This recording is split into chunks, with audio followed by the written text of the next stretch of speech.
যিনি তৃতীয় স্থানে রয়েছেন, যিনি পাবেন একটি মেমেন্টো, এবং সেই কন্টেস্টেন্টের নাম চিত্তরঞ্জন আসানসোলের শ্রীপর্ণা, ইন থার্ড প্লেস। জোরে হাততালি শ্রীপর্ণার জন্য। শ্রীপর্ণা চলে এসো। শ্রীপর্ণার জন্য একটি মেমেন্টো।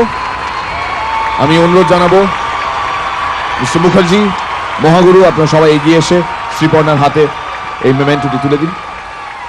আসুন মিসেস মুখার্জি, আসুন mister Mukherjee.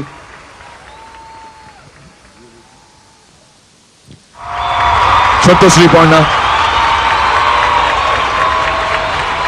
In third place.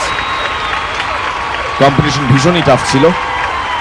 এই টাফ কম্পিটিশনের মধ্যে Sriparna you are in third place. All the best, excellent, খুব ভালো। বলে না বিজয়ের গন্ধ বাতাসে, কিন্তু শিরোপা পাবে একজনই।